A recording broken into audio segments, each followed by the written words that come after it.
리센드를 언급하는 겨냥한 적이 없다. 근데 이분 자기가 뭐 경남의 김현지 PD인가 네. 경남 MBC 그분의 그 내용을 리트윗이라고 뭐 하여튼 뭐 이게 다 공유하면서 일배 논란을 일으키셨잖아요. 근데 뭐 자기가 그럼 누구를 얘기하신 거지 이분은? 리센드가 아니라? 저희가 네. 다뤄주면 안 돼요. 네. 저는 이제 조국 전 대표의 이런 이슈는 네. 이 언론에서 다루지 않는 것이 국민들의 이 정신 건강과 이 조국 전 대표의 어떤 향후 정치 활동에 더 도움이 될 것 같아요. 왜냐하면 이게 뭐 백해무익하잖아요. 그렇죠. 백해무익하잖아요. 네. 이게 무슨 일배 논란 이런 것도 저희는 다 황당했는데 네. 이 리센의 원희 씨를 대상으로 그걸 삼는 것도 황당했었는데 네. 그것에 대해서 본인이 논란을 다 일으켜놓고서 나는 그러지 않았다고 하는 건 국민을 바보로 하는 거죠. 그러면 그동안은 왜 가만히 있었어요? 이게 눈 가리고 아웅이고 그냥 정치적으로 여론 지역이 불리해지니까 발을 한 발 빼는 건데 저는 저희가 그냥 안 덜어주는 것이 국민들을 위해서 건강한 우리 여론 조성을 위해 도움이 될 것 같아요. 아니 그러니까 요즘에 조국 전 대표가 되게 선거 지신 이후에 패배 이후에 되게 외로우신가 봐요. 되게 누구 말을 표현 따라 박지원 의원이 그러셨죠. 뭐 외로운 것 같다고. 네. SNS를 일주일 동안 30개를 넘게 올리셨어요. 잊혀지지 않으려는 몸부림. 네. 아 진짜요? 아니 그런데 우리 김병민 부시장이 보시기에 보통 정치인이 이렇게 뭔가 평상시도 아니고 낙선거 직후에 패배한 직후에 이렇게 30개씩 올리는 경우는 좀 드물지 않나요? 정치적인 목적이 있지 않고서는 네. 사실 불가능한 일인데 박지원 의원의 외로움이라는 표현은 사실은 적절치 않은 상황인 것 같고요. 네. 저는 의도된 목적이 있었는데 실패한 것 같아요. 그리고 이 조국 전 장관의 잘못된 언행으로 인해서 유탄을 맞은 두 사람이 있다. 누구요? 1번은 유시민 작가, 2번은 정청래 전 대표. 아. 왜냐하면 유시민 작가가 본인도 굉장히 용기를 내서 참전했단 말이에요. 전당대회에. 그랬죠. 김어준이 뉴스공장 가서 참전을 해서 네. 이른바 정통성 논쟁을 불러일으키고 재건축론을 얘기했죠. 왜 이재명 대통령과 그 일당들을 세게 뉴 이재명을 비판했는데 그 한복판에 딱 가지고 온 메뉴가 조국 전 장관이었어요. 아하. 니들이 잘못한 게 뭐냐면 이번 보궐선거에서 조국 전 장관의 조국 혁신당과의 합당을 정청래 전 대표가 추진했는데 그걸 무산시켰고 여기에 심지어 김용남 의원을 공천시키면서 판이 흐트러지고 국민의힘 의원이 당선되게 만들었다. 그랬죠. 조국 전 장관 얘기 상당히 많이 꺼냅니다. 음. 그 조국 전 장관과의 합당 문제부터 공천 과정까지의 문제점을 막 거론하니 아마 조국 전 장관 입장에서는 여기에 적합한 화답이 필요하다고 생각했던 것 같아요. 내가 이런 사람이야. 내 존재감이 이런 거고 민주진영에서 뉴 이재명을 표방하면서 오가고 네. 있는 것들에 이런 정통성이 빠져 있지라고 노무현 전 대통령까지 끌어당긴 거잖아요. 네. 노 전 대통령 비하 발언을 무섭노로 꺼냈다가 그러니까. 이게 막 이렇게까지 올 줄은 본인도 몰랐겠죠. 그래서 마지막에 이렇게 손들면서 사실은 저 잘 모르거든요 이렇게 하고 빠진 네, 거지 네, 않습니까? 네, 네. 그리고 이걸 지켜보고 있는 유시민 작가라든가 정성리 전 대표는 얼마나 한심하고 황당하죠. 헛웃음이 나올까. 네. 저런 사람이랑 합당하겠다고 내가 정치적으로 이런 리스크를 감내했다고.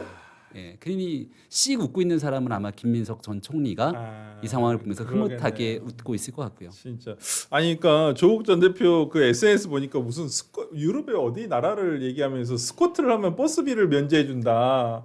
뭐 이런 내용을 올렸더라고. 그래서 우리 열심히 스쿼트 하자. 뭐 그러더라고요. 그래서 아니 저도 내용 보면서 참 야, 좀 심심하시구나. 아니 근데 아니 김성진 최고 이거 여쭤보고 싶은데 조국 혁신당 당내에서는 이 조국 대표 보고 좀 외국에 갔다 오시는 게 어떻겠느냐. 해외에 잠시 정치권에서 좀 떨어져 있는 게 어떻겠냐라고 이렇게 권유를 했다는데 안 가겠다 했다는 거예요. 자기가 조국 대표 왜 그럴까요, 도대체? 사실 조국 혁신당이 네. 지난 그 강미정 대변인이었나요? 음. 그때 사태 때 조국 대표의 그 어떻게 보면 부적절한 대응, 나는 몰랐다라는 식으로 이제 빠져나가는 대응을 했을 때 당내에서 여론이 좀 갈렸던 걸로 기억을 해요. 그 전까지는 조국 혁신당에서 조국이 딱 얘기를 하면 네. 그냥 일사천리도 되던 상황에서 네. 이건 좀 아니지 않나라는 의문이 제기가 됐고, 그래서 지금도 조국 대표가 잘못하는 부분에 대해서는 이런 거는 좀 안 해야 되는 게 아닌가? 저는 이번 이 리센더 원인 논란도 네. 조국 혁신당 내부에서도 비판이 좀 있었던 걸로 들었어요. 그래서 해외에 갔다 오시라. 해외 갔다 오시라는 건 좀 떠나 있어라. 이게 그러니까. 도움이 하나도 안 된다. 우리 아까 팩트공탁님 말씀 주신 것처럼 정말 백해무익한 일이다. 근데 저는 여기서 김병민 부시장님 말에 정말 동일했던 게 뭐냐면 저는 조국 대표가 괜히 이 이야기를 꺼냈다고 절대 보지 않았어요. 지금 말씀하신 것대로 화답. 그러니까 저는 정청래 전 대표를 간접 지원하기 위해서 친노 강성 세력의 구심점 역할을 하기 위해서 이걸 던졌다고 봤어요. 자기가 비록 뭐 남들에게 비판을 받을지라도 강성 세력만 모으면 된다. 그렇죠. 그런 생각에 던졌다고 봤는데 이게 반응이 이게 아닌 거야. 모두가 나서가지고 야 이게 말이 되냐? 노라고 그랬다고 일배라고 그러면 나도 일배냐? 이게 나온 거예요 지금. 그러다 보니까 상황을 봤지. 계속 이렇게 보다가 아 이거 안 될 것 같은데. 거기 이제 김어준 씨도 이제 김민석 데려다가 CCTV 틀어줘. 문재인 대통령도 식사하고 나와가지고 뭐 검찰 개혁 이렇게 가면 안 돼. 한 명 한 명 발을 빼는 모양새를 보니까 야 이거 나도 안 되겠는데. 나도 이제 손절해야 되겠는데. 그러고 이제 와서 뒤늦게 사과를 하고 나서는 거다. 근데 저는 이 과정에서도 상당히 놀라운 게 뭐냐면 네. 조국 전 대표는 정말 좀 프론티어 같아요. 왜냐면 우리가 생각하는 방향으로 이런 걸 풀질 않아요. 누가 봐도 원인을 생각해가지고 이 얘기를 했고 이게 어떠한 방향으로 번졌는지 본인이 알잖아요. 네. 근데 나는 언급한 적이 없다? 잘못했다가 아니야. 나는 한 적이 없대. 사과가 아니네요. 상황가 아니죠. 아예 사실 자체를 부정을 하잖아요. 네. 그러니까 그럼 내가 봤던 건 도대체 뭐지? 네. 그럼 내가 잘못 본 건가? 네. 그러니까 이런 식의 해명을 내놓는 것도 참 정말 기존에 못 봤던 문법이긴 하다. 좀 신기합니다. 그러니까 당내에서 해외 가라 그랬을 때 얼마나 조국 대표가 비웃었겠어요. 음. 본인이 이제 그 네. 지난주에도 말씀드렸지만 이 소위 그 적통론, 네. 이 적통론의 어떤 그 여론을 좀 형성하는 데 도움이 되기 위해서 본인이 이 논쟁을 갖고 온 거란 말이에요. 네. 그 얘기는 나는 잊히지 않겠다는 그 마음이 있는 거예요. 나는 지속적으로 민주당 전당대회에 영향을 미치고 민주진보 진영에서 계속 회자되는 대권주자로 자리매김을 하고 싶은 거예요. 네. 근데 갑자기 당내에서 해외를 가라고? 네. 그럼 바로 영화 친구가 생각나는 거죠. 네가 네가 가라 하와이가 생각나는 거예요.